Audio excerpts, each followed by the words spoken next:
पर 14.88% मतदान और मेरठ में लगभग 12.5% मतदान हुआ है।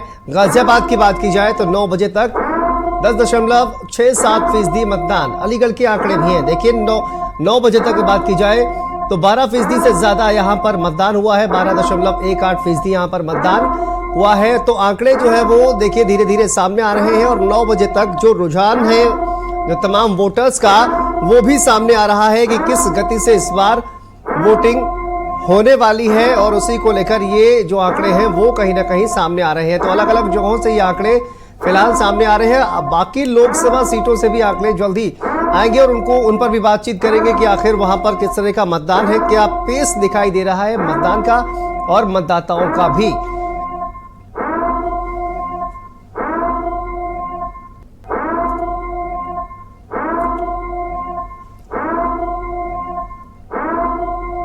तो सुबह 9 बजे तक देखिए मतदान का जो प्रतिशत है वो किस तरह से 9 बजे तक सामने आ रहे हैं अलग अलग लोकसभा सीटों पर। अमरोहा, मेरठ, गाजियाबाद और यहां पर मतदान का जो प्रतिशत है आप देखिए सामने आ रहा है। अलीगढ़ सबसे कम, गाजियाबाद में ही मतदान का प्रतिशत फिलहाल देखने को मिल रहा है और 11% से भी कम मतदान यहां पर देखने को मिल रहा है। वहीं पर अमरोहा की जो स्पीड है वो देखिए काफी अच्छी दिखाई दे रही है।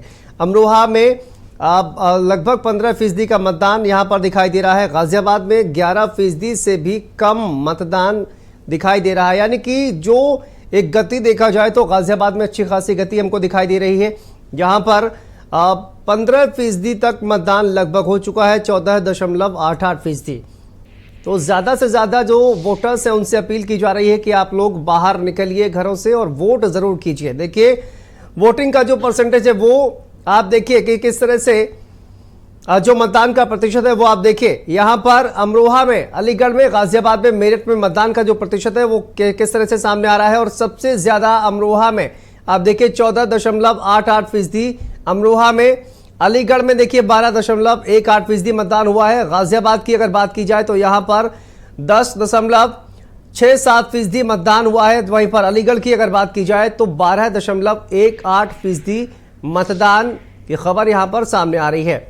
अलग अलग लोकसभा सीटों पर सुबह 9 बजे तक का मतदान का प्रतिशत क्या कह रहा है ये भी आप देख रहे हैं और आगे भी आपको दिखाएंगे कि बाकी जो 4 अन्य लोकसभा सीटें हैं वहां पर मतदान का जो प्रतिशत है वो क्या कुछ कह रहा है, किस ओर इशारा कर रहा है, ये भी हम आपको बताएंगे। लेकिन इसी बीच मेरठ से खबर है, बूथ संख्या देखिए मेरठ से खबर है जहां पर बूथ संख्या 273 पर एक भी वोटर्स नहीं पहुंचा है। शहरी इलाके में सर्राफा बाजार में राजपूत धर्मशाला और यहां पर बूथ 273 पर, बूथ संख्या 273 पर वोटर्स ही नहीं पहुंचे हैं वोट डालने के लिए।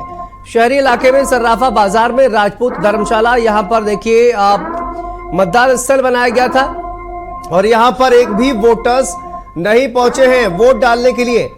शहरी इलाके में सर्राफा बाजार में राजपूत धर्मशाला, यहां पर मतदान स्थल बनाया गया था। मेरठ से खबर सामने आ रही है, बूथ संख्या 273 पर एक भी वोटर नहीं पहुंचा है वोट डालने के लिए। खबर मेरठ से सामने आ रही है, शहरी इलाके में सर्राफा बाजार में राजपूत धर्मशाला में ये मतदान स्थल है। शोएब जी हमारे सहयोगी जुड़े हुए हैं। शोएब बताइए, एक भी वोटर नहीं पहुंचा है, क्या वजह है? शांतनु, मेरठ में जो है मतदाता जो है अभी घर से नहीं निकला है। जो मतदान है वो बहुत कम हो रहा है। कहीं ना कहीं जो प्रशासन है उसकी एक बड़ी कमी रही है, या तो वो मतदाता को जागरूक नहीं कर पाया है क्योंकि 9 बजने को आ गए हैं, मात्र 12% अभी मतदान हुआ है। और उसके साथ ही जो मेरठ का शहर सर्राफा इलाका है जहाँ भारी तादाद में बड़े वोटर माने जाते हैं, उस मतदान केंद्र पर राजपूत जो कॉलेज है 273 बूथ संख्या है, वहां पर अभी तक एक भी मतदाता सुबह से नहीं पहुंचा है। जो मतदान स्थल है वो पूरी तरह से खाली पड़ा है और जो वहाँ कर्मचारी और जो पुलिसकर्मी तैनात है वो सिर्फ बैठे हैं, अभी कोई वोट कास्ट वहां पर नहीं हुआ है। तो कहीं ना कहीं एक बहुत बड़ी कमी मानी जा रही है ये मतदान ना होना। इसी की वजह से जिस तरह से पहले से चिंता जताई जा रही थी कि जो पहले चरण में मतदान प्रतिशत कम हुआ था और उसके बावजूद अब जो मेरठ में मतदान कम देखने को मिल रहा है, तो कहीं ना कहीं संभावना है कि मतदाता अभी अपने घर ही है और अभी बाहर नहीं निकल रहा। ये बूथ संख्या ये काफी पॉश इलाका कहा जाता है जहां पर अभी मतदान नहीं हो रहा है और 9 बज चुके हैं। लोगों को शपथ दिलाई जाती है, पहले जलपान बाद में, पहले मतदान बाद में जलपान, लेकिन उसी के बाद अभी तक अधिकारियों को इस पर सोचना पड़ेगा। जो इलाका है वहां पर जाना पड़ेगा कि वो जो मतदाता है उसको घर से निकाले और मतदान केंद्र तक पहुंचाए। शांतनु, ठीक है, बहुत बहुत शुक्रिया शोएब आपका इस जानकारी के लिए। तो देखिए मेरठ से खबर सामने आ रही है जहां पर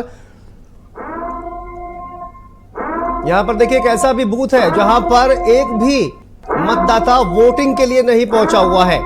वजह क्या है ये आप समझ सकते हैं, लेकिन राजपूत धर्मशाला बूथ नंबर 273 पर एक भी मतदाता वोटिंग के लिए नहीं पहुंचा है। मेरठ से यह खबर इस वक्त सामने आ रही है। आप समझिए एक भी वोटर्स वोटिंग के लिए नहीं पहुंचा है और ये शहरी इलाका है। मेरठ से यह खबर सामने आ रही है राजपूत धर्मशाला जहां पर बूथ संख्या 273 पर एक भी वोटर्स नहीं पहुंचा है और शहरी इलाके में सर्राफा बाजार में यहां पर ये मतदान स्थल बनाया गया।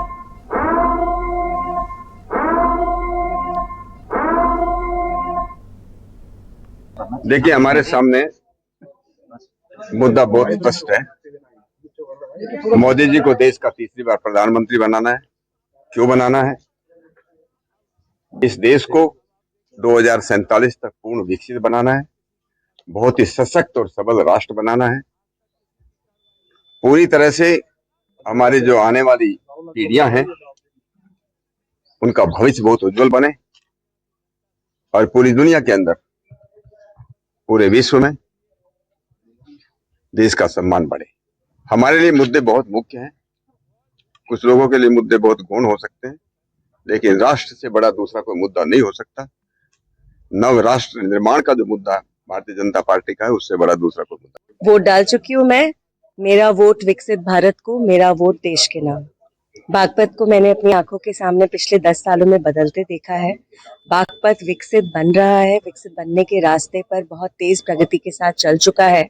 बस मेरी यही उम्मीद है कि आने वाले समय में जो इस बार हमारे एनडीए के प्रत्याशी हैं, ये इस अच्छे काम को आगे बढ़ाएंगे।